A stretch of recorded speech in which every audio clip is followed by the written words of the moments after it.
Welcome to Let's Chat with Derick. I am your host, Derick Fage, and pleased to introduce today's guest. I have known him for many years and interviewed him many times when I was the host of Daytime Ottawa. His name is Keenan Wellar, and he is the co-leader over at LiveWorkPlay. Keenan, how you doing?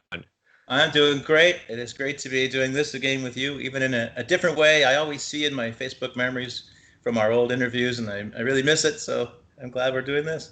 Yeah, I miss them too. I mean, those were some of my, just most memorable ones. Meeting you and Julie and so many of the people that you work with over the years. It's been just incredibly inspirational. What a great success story your organization is. I just want to comment too. I like the COVID beard. Looking very nice. It's exactly what it is. I started pretty early in March because like so many people, I didn't know how long this was going to go on. I said I'm going to do a playoff beard type of thing, and now I'm committed, and I'll just carry forward. Well, and you're a big sports fan too, and you live right beside the stadium. You overlook the stadium. You must be missing your sports. I know you're a huge Ottawa sports fan. It's horrible. I will see a security guard walk across the field, and I'll be like, "He's at the 20, the 10." Nice. It's pretty sad, but it's funny too. No kidding. Before we get into, we have a lot of things to discuss, but I just want you to share with everybody, our viewers, what you do at LiveWorkPlay.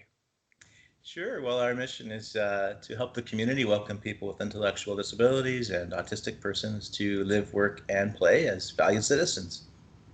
And 25 years is your anniversary this year. This is a big anniversary. I know you put an event together, and we'll get to that in just a moment. But let's talk about some of the changes over those 25 years. I know you've helped with housing, jobs, community engagement, social interactions is very important as well, which we can talk about during this pandemic a little bit later on.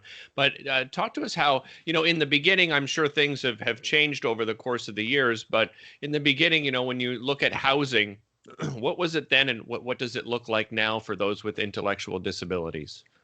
Right. So in the beginning, it's really, and the reason the whole organization started was just asking a lot of questions about, life right now for people with a developmental disability label in the 90s. It was pretty straightforward. You line up to get into a group home, and you line up to get into a day program, and you do that for 30 or 40 years until you get too sick, and then something else happens. And as you can imagine, a lot of people and families were asking questions about, could this be different? And that's really just how we started and trying to find the answers to that. And so particular to housing, we didn't have those answers. And by the early 2000s, we were running sort of demonstration projects. We actually rented out the Carleton University residence and had people we support live there for the summer just to see. Because they never lived anywhere but with their family members. And so, there were ups and downs, but really we came out of that with the obvious answer that, well, yes, they could.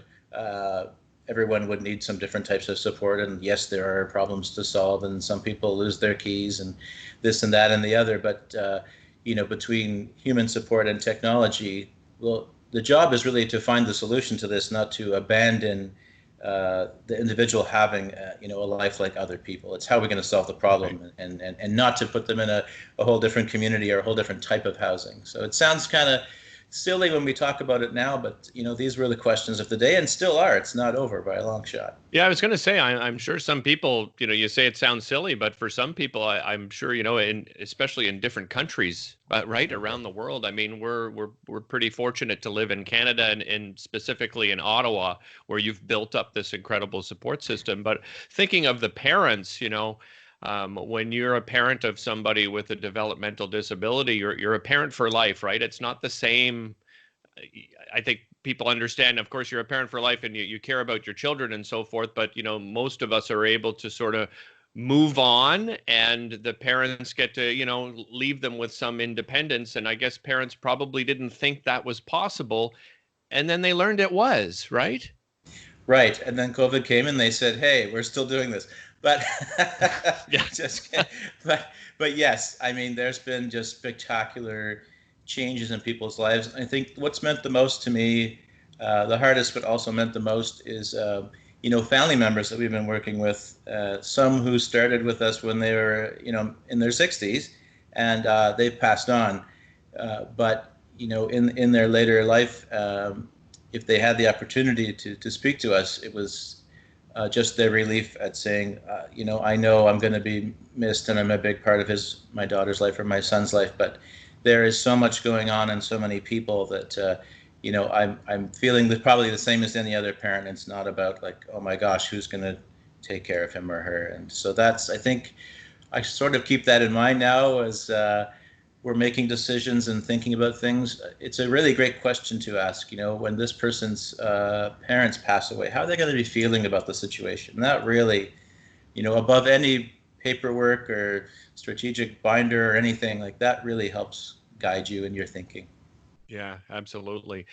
Jobs is another big challenge for those with a developmental disability, and that is something you and Julie and your team, you've worked so hard in, not finding jobs. I think it's more finding people that will accept those that have a developmental disability, in that, that there may be a little bit extra work, but it's really going to pay off in the end, right? Right, and that's been the same process too. I think we had a lot of assumptions, maybe go back 15 years or so, and we were really starting to move into employment, and how could we support that and facilitate that, and realized, most employers, especially, but not exclusively, small businesses, but others as well, they're very creative people, and they're really open to working with a lot of different people, learning new things. And so what we discovered was mostly they either weren't aware this was even a labor market population, like they'd never heard of it. What is a developmental disability? So you can't really fault that person for excluding someone. They didn't even know they were knocking on the door. Right. So there was that. And I think the second piece was just there's fear, but a lot of it is just like, oh, what if I had to fire them? It seems kind of Right. firing a person with a disability, I'd feel terrible. And so a lot of conversations focused on what are those fears and barriers and opportunities. And, mostly I think we're very fortunate, certainly in Ottawa, there's a lot of different employers. So if you do run into someone who's just like, I'd never do that, we almost never get that answer, by the way. But if we do, Right. It's like, well, it's not like we don't have 1,000 other employers to talk to. It can be a little more challenging in a smaller town. If you have 3 employers and 2 of them are a no, Right. It's kind of tough. Yeah. But here we have a lot of options, including, federal government, which has become one of our biggest partners and a huge success story over the past 3 years.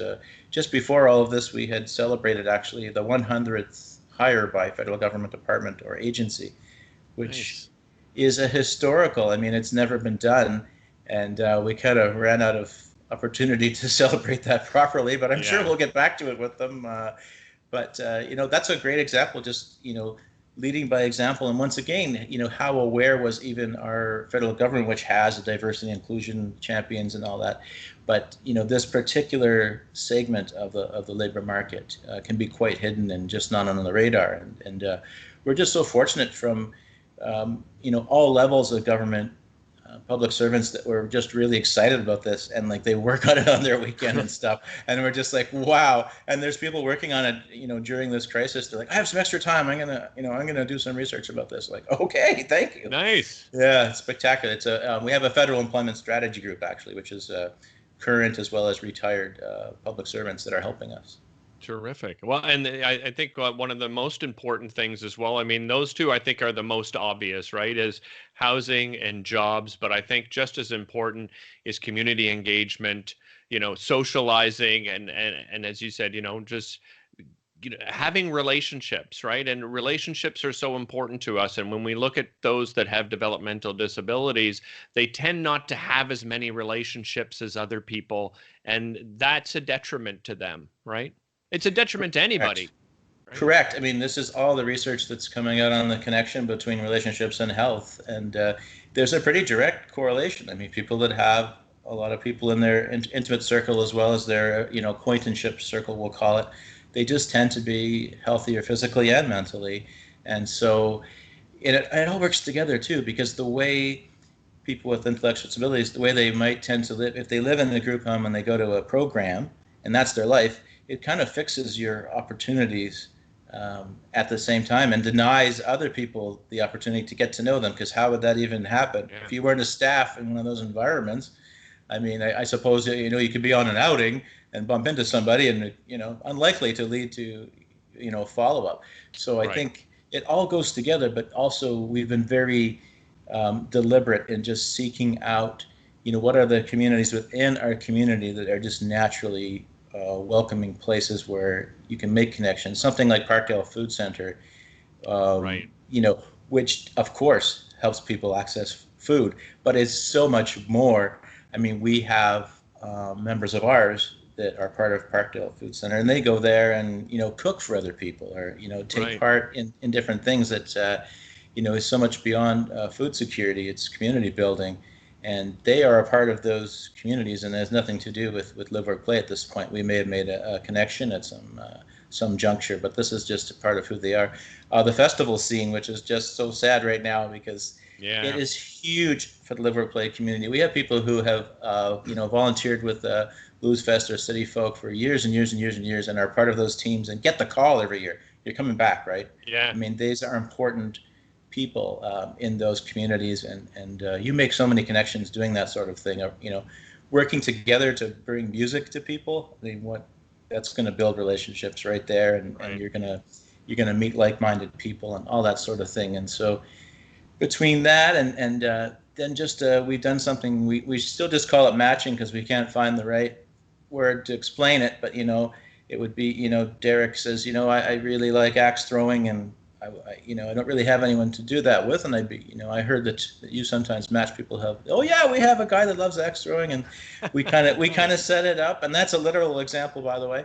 And we kind of set it up, and do a bit of monitoring and check-ins, of course, in the beginning with people, and all the proper vetting and all that sort of thing. But the idea is over time that those two people will not only do axe throwing, but maybe other things, hiking, or just hang out together. And it's been really touching. People that started out just, they had a 2-hour kind of plan. We're going to meet 2 hours a week and go bird watching or whatever. And then you see pictures on Facebook, and they're at the hospital because the baby's been born, and they're all there together. It's like, Nice. wow, that all started with an ad on Volunteer Ottawa looking for someone to play Mario Brothers an hour a week or something. Like, Yeah. it's phenomenal, and that's what we do right now. We learn so much about how to make those sort of asks, because we used to just advertise for volunteers, very vague, I think, and a lot of people still do this. And we also weren't getting very many men. And what we learned was, as we got really, really specific about the time commitment and what you'd be doing, we're getting close to 50-50 now, which is phenomenal in sort of the human services environment. It's a normal issue that not as many men, and there's different theories about why that was. And I think we haven't written a paper on this, maybe we should, but I think we figured out a big piece of it was certainly that some sort of reluctance on a vague commitment. Yeah, I understand that, right? I mean, I've volunteered over the years, and it's true. When you go to a site that has volunteer opportunities, and you're reading it, and you're like there's not enough information for me to make a commitment one way or the other, right? And being specific is incredibly important in these situations for both parties. I think so, and it might have been like I mentioned with employers as well. There could have been a fear, like, well, what if I say I'm going to do this? I didn't really understand it, and now I have to tell some person with a disability, it's not for me. And that can still happen, and we help prepare people for, like, you have to feel that you can say that, and that's right. And the other person knows, and they can say it too. So I mean, this has occurred as well, of course. That I really. No, I don't really want to hang out with Bob. It's not my kind of guy. We're like, okay, we'll break it to Bob, and we'll see if we can find somebody else. And it's super important that this is regular relationship building. You are not compelled in some way to like other people. And well, yeah, getting rid of that fear is incredibly important. Whether it's that as you're describing, that matching, or whether it's a job, right, or whether it's even putting people together in social situations, there can't be the fear of I can't do anything or say anything because this person has a developmental disability. It goes to, no, we're just treating everybody the same as you would anybody else. I mean, that's the goal here. Absolutely. And the other big innovation was we used to have kind of a programmatic once a week thing where we'd all go out and do something because we needed to figure out a way that people could count on at least once a week. You can go out, and it had a lot of issues like people end up doing something they don't really like just because it's on the calendar. Yeah. Including volunteers, right? So it's like going to Dude, Where's My Car when it's not really their kind of movie, and that's a great example, by the way. Thank you. And so we evolved that. We looked at the meetup sort of movement, the worldwide meetup movement, where it's just like people that like the Steelers or they like hiking and they set up meetups and you can go. And so LiveWorkPlay sort of facilitates that now. Not sort of, we do. Every Friday forever, we have like 6, 7, 8, 9, 10 meetups all across Ottawa and all different types of things. So from the casual, like we're just going to have coffee at Lansdowne, to we're going to this concert or this hockey game. And so it's not only variety in terms of what the people are doing together, but it's also a geographic variety, because we also had people, taking a bus, for an hour to go to Starbucks. And like, well, that doesn't really make a whole lot. You should be going to Starbucks down the street, or not Starbucks at all. You should go in one of our fabulous local coffee shops. Yes, of course. Sorry about the barking dogs. That just means that somebody has arrived at the door. Most likely Monica, my wife. She went out to get supplies. I want to talk about 25 years, and this is an incredible success story, as I said. And 25 years, you guys, always celebrate each and every year. You put on a big event, and unfortunately, during a pandemic, that wasn't possible. So you had to move it online. So tell me a little bit about, obviously, that being a disappointment, but as it turned out, it actually ended up being a great success for you. It was. So the difference is, you put all the work in up front, and then by the night of the event, hopefully, you have everything lined up, and people are just kind of sit back and enjoy it. Like all the late night talk show hosts, the way they've kind of done it, right? So they've got the different interviews, the music pieces, and they're not necessarily live; they're being released live, but it's all put together and into a show. And so, as we realized we had to do this, we're all watching together as television and everything else responds, and I'm like, okay, that's what they're doing now. Or Saturday Night Live, like, how are they doing this? Yeah. And so, it just kept evolving, and it turned into just a series of recorded interviews with volunteers and members and staff and families over the years, put together with a few musical interludes and surprises. And then we had a live concert with Dave Khalil at the end with everybody. Nice. It was amazing. Really something. I mean, I think in some ways, a lot of people told me directly, like, this was actually better for me. I felt a bit lost in the big banquet hall. Like, it was very loud, and sometimes I couldn't even follow what was happening on the stage, or, no one was talking to me, or, it was hard to be a part of it. And it was really neat. And the best part was at the end when Dave finished the concert, he finished Piano Man, and everybody was just like in a mood. So a few happy tears, and I just unmuted, and you had like these 150 people for about 20 minutes, and it was wild and beautiful. I have a whole video just of that. I just called it Aftermath or something, and everyone's just hello, and they're just like and it just goes on. And I have a time lapse as people finally decide, like, because it's been a long night. We've already been online for like 2.5 hours, and everyone's just slowly, like, the cubes are getting less and less and less and less, and then there's like 6 people, and then there's 2 people. But it was a pretty beautiful thing, and nice. And it was kind of a challenge. I became a video producer at a level I've never, I've never taken 2 live piano players, singers, and photos, and made it into a presentation before, and that sort of thing. So fast Very education. Cool.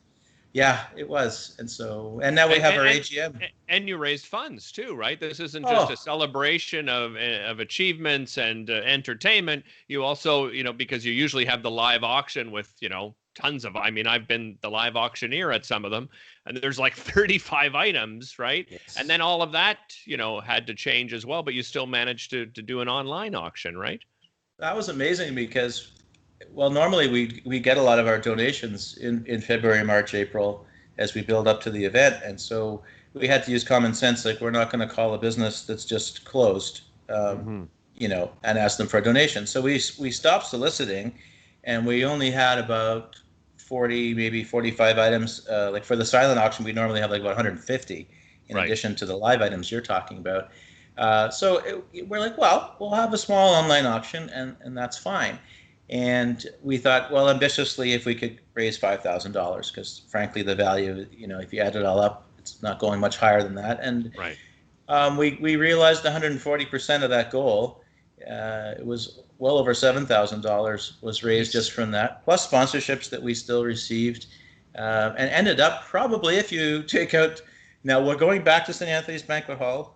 If they're listening, don't worry, this is not. But we didn't have the cost of. I love it. We didn't have the cost of meals and things, so probably in the end, we probably came out financially pretty close to where we usually are. Nice. Yeah, it was really heartwarming, and people overbidding on things, and it was really generous and kind. Yeah. Let's go back to the pandemic and just talk about the impact. What has the impact been on the people that you work with, and of course with the families as well? I imagine this has been a great impact on so many people. It's almost hard to remember now, but in early March, this was evolving so fast. You would watch a press conference, go to bed, get a few hours sleep, get up and watch the morning press conference, and it's completely different, information or, anticipating of decisions that are going to have to be made. And so you would just finish sending out, because you don't want to send out bad public health information. Right. You just finish like an e-news to everybody, and then you go, okay, well, that paragraph's trash. I just hit send, and now, someone says that's not right. And the first big thing we had to do was to inform families, at this point, you're either going to need to invite your son or daughter to come live with you, or you're going to have to stop visiting them and helping them, because you just can't carry this on. Like, if we're going to be involved and you're going to be involved, like, we just have to reduce the contacts and make some hard decisions. So that was really rough. I was really nervous to hit send on that email, because it's not me to tell people what to do, but at the same time, like, we had to make our own decisions about, how can staff stay involved and how are we going to do this. And I thought people were going to come back with, who do you think you are? And nothing like that happened. Nice. It was all just super kind, and yes, this is our plan. What do you think? And I said, oh, wow.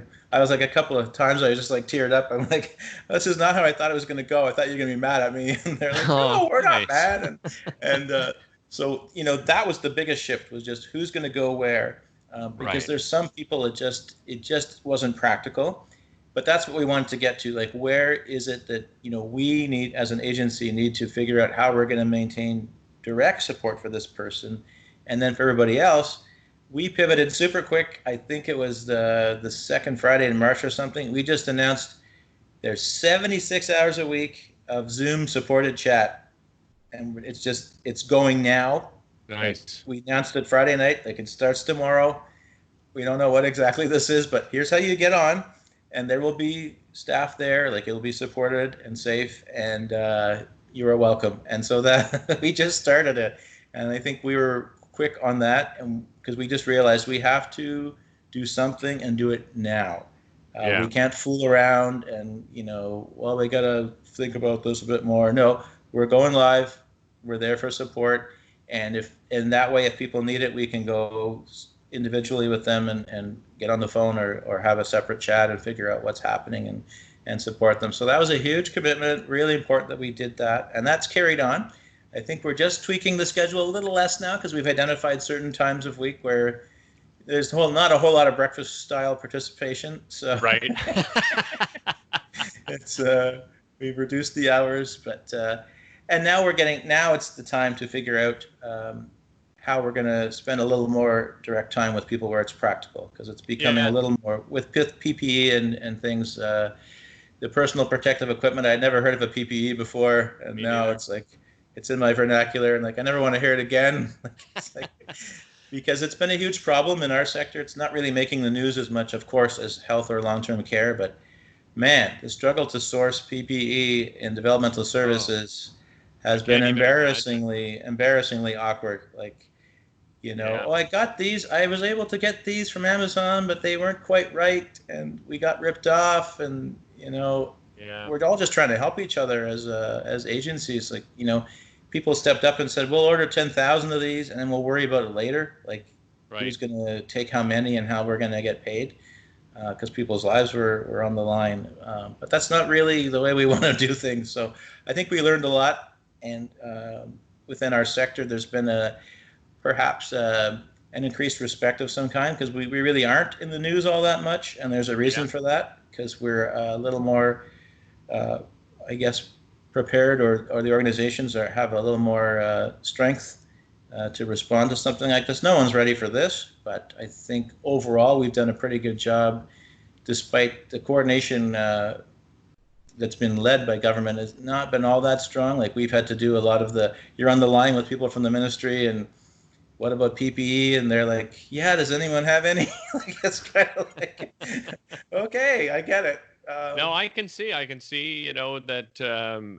I think a lot of people don't realize, what kind of position your sector finds itself in, right? I mean, even home care workers, that are going in to help people who still want to live at home are having a heck of a time. So, if you start going down the list, you guys, unfortunately, I can see, would find yourself pretty close to the bottom of that list, because people have no idea of the kind of support and direct support that you guys have to have, right? Yeah, and you nailed it. I mean, so we talked earlier about housing, and I did want to go back and say, now, just like any other population, people with developmental disabilities, there's many with complex medical needs as well, and they need some kind of care that is difficult or impossible to provide just in a regular apartment setting. And so a lot of our partner agencies, that's traditionally not been work that we've done, but they do that. And so, they also have, group living arrangements, and some of them with really complex medical issues and things. And so they have been in pretty much the same type of situation as long-term care would have. But, we've kind of our sector's been kind of at the table with a bunch of health people trying to say hello. Like, we have hilarious stories about calling public health, and they're like, and you're what again? Okay. Oh, God. Yeah. And what is that? What is developmental services? Oh, okay. All right. Even senior officials with the government in our ministry calling public health, and they're like, and what is that now? And so it's been a massive, education on the whole integration piece. And I think just calls for what everyone is saying, like, our population needs to be supported within those other structures, and like we have to get out of being seen as, we're a substitute for the regular healthcare system or the regular housing system, because this is what happens. I mean, you just get lost, and it's a bit too late during a pandemic to be identifying that you exist. It's really tough. Yeah. So, no, you're right. And then, so moving forward then, Keenan, post-COVID, I'm sure you're going to have to, in some way, probably keep some of these things in place, right? That you've worked so hard on. Like, so what does it look like to you right now? I know it's constantly changing, but to working with people with developmental disabilities moving forward, is it going to look any different, or you're hoping to get back to what it always was? I mean, just in employment, it's so many unknowns. So this was a big part of what we do, and we're having to learn about, maybe the opportunities are going to be a little different than what we expected. We were exploding in supporting people with intellectual disabilities and autism in office work. We had identified quite a number of jobs that employers were really looking for. They were having trouble finding people, and we were filling that need, and it was going really, really well. And now, of course, you've seen the conversations. There may not be an office. And so what does this mean? And so we're quickly trying to bring ourselves up to speed on, what would it mean for people we support to work from home? What would those jobs be? And how would they do them? And how would we get started? How we support that? So there's that whole education piece. Well, and the challenge of, I mean, part of having a job opportunity where you're working somewhere else. As a matter of fact, I was just on the phone with someone yesterday that's now working from home that's, on a call center. And I was like, hey, what is it like? You enjoy working from home? And he's like, no, I don't. I'm isolated. I like, interacting with my colleagues. And when I think of persons with developmental disabilities, isolation, I'm sure, is a huge challenge for many, and these job opportunities give them, get them out of that isolation. And if it starts to turn towards, well, you can do the job at home, wow, that concerns me. Very much so. And so, I mean, and that's just employment. And then there's, how people are living. Now, I think, we were already had made a lot of changes to use technology for the reason that actually we want to support people but not be interfering in their lives as little as possible. So we've been experimenting with Alexa and Google and the rest of it, and how could we replace kind of being a little obtrusive, how could we replace that with using those devices for reminders or check-ins and things like that. Yeah, if they prefer it. Right. So that was actually already going well, and I think that's going to continue. And I think ideally, we don't want to be, right on top of people if it's not necessary. It still takes time and effort. It's not that there's nothing to be done or that people don't need support, but some of it, I think we will continue. We've moved forward because of COVID a little faster with some of these things. Yeah. Certainly video, we'd always talked about, could we do more video support, and to have moved forward now where there's lots of kind of cooking by video going on, because nice. That's one of the challenges with people is like meal preparation is just constantly, it's a lifelong, what am I going to eat today is a lifelong thing. And it's a challenge for a lot of people. It's on their list, and we provide pretty direct support for many people with that. And now it's been, let's cook together. And I have had some progress with that. It's actually excellent, working better than I imagined. So some of that will continue. Yeah. But the social part is just, I mean, people desperately miss the meetups and the one-to-ones with people and the rest of it. And that's the whole world is feeling that. So, but I think there's a lot of fear, like, what's been lost, how will I get it back? So I think we're just going to be, right on top of every little increment and doing it safely and all of that. But definitely, we want to get back to things as best we can. But the organization's going to change. I think we had a flood a couple of years ago where we couldn't access our office building, but that helped us because really, while the building was closed, we kind of sorted out, okay, how are we going to work together? So we were ahead of the game on that. And we were kind of like, yeah, we've been in this before. We know all the things we need to do, mostly, and started doing that. And so now it's kind of, revisiting again, our own office space and how much of that is a good use of resources. How much do we really need? And so there's going to be changes there too, I think, because if it comes down to would I rather have a human resource or some space that's not really being used very much, it's an easy choice. Yeah, for sure. Someone must be home again. At the same time as when you work as a team, I think for some people definitely the video has limits and their varied feelings on that. It's very personal, I think, how people do or don't benefit and the amount of human contact. I know 2 people were at the office recently. Mostly people just go there to pick something up, and so 2 people were picking things up at the same time. Oh my God, it's so great to see you! Like, apparently it was just like 11 out of 10 excitement, even if you didn't realize it. I've had that happen too. I didn't even realize it, and I'm pretty comfortable. Like, I'm pretty cool here in my computer and a whole bit, and I do a lot of online work, so it's not a huge thing for me. But it's true. Like, I haven't gone out all that much, but when I bumped into people, not physically. Yeah. 6 feet of bumping in distance. Understood. But it's been pretty exciting. it's been like, oh, I wow. agree.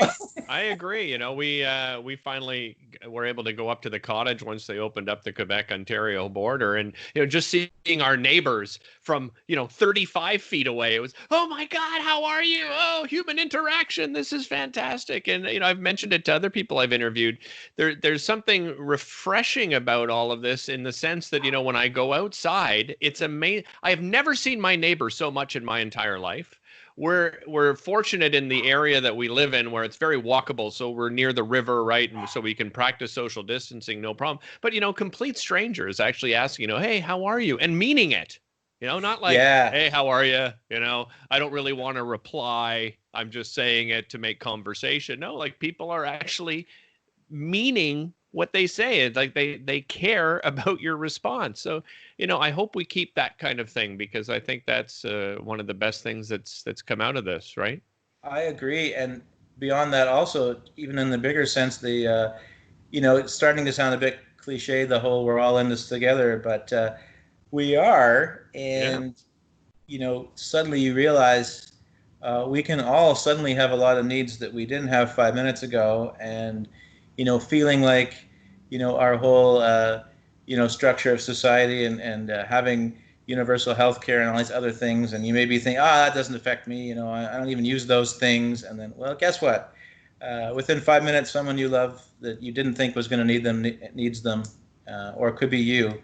Yeah. And I think there has been a lot of people, okay, that's what this whole social safety net thing is all about. Oh, okay.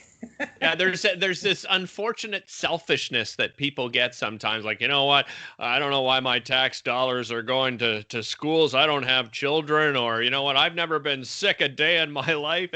It's not, it's not just about us, right? You want to have a happy, healthy society around you. That feeds your spirit as well, right? Can't forget about that. And I think this has gone on long enough now that people are understanding that, and I think it'll last. I think if this had passed quickly, maybe people they quickly forget and kind of go back to their selfish ways. But I see lasting outcomes from this, and I think there'll be some good things for our population and our sector as well. I think it's a little kick in the butt in terms of what we started talking about was people having lives like other folks, and this has brought out the fact that there's still a lot of people living in a pretty segregated environments. Yeah. And, you don't want a pandemic to be the reason to address that, but hey, I'll take it. Whatever it takes to make something good out of this. I think the fact that everybody that's living in, congregated living situations, we've realized like this just is not what we want for people. No, and we have to do our best. I understand there's some really tricky situations and no one knows the answers, and we have to work on it. But in a lot of cases, you know what? There is something better than this we could be doing. And yes, it is about money. It's about someone's trying to save on how much soap they're using, how many nurses are on shift, because it's got to do with profit. And we just have to recognize human services and profit motive. It's not safe. It doesn't work. That's my opinion. Yeah. We've bailed out banks. We've bailed out the automotive industry, in North America. Maybe it's time to look at the healthcare field and start bailing them out, right? Because, all of a sudden everyone's calling, frontline workers heroes. Well, they were all along. Right. Right. It takes money, and it takes a lot of people. Right. And we're lacking both. And I think that's been quite obvious. It's shone a light on all of it. Right. Especially you look at these poor, long-term care workers and the people that they're trying to serve. And it makes for a very difficult situation. There's no doubt about it. So, yeah, this is a horrible situation. But I hope we take some positives out of it for sure. Keenan, I can't thank you enough. I'm actually glad we had this kind of interview where, usually we've got like 5 to 7 minutes, you and I, and we could really dive deep into this conversation. So I really appreciate you taking the time to chat with me today. Agreed. My pleasure. It's been great. All right. Well, you take care of yourself, and let's stay in touch. Okay. Absolutely. Thanks, Derick. All right. See you, buddy. Bye.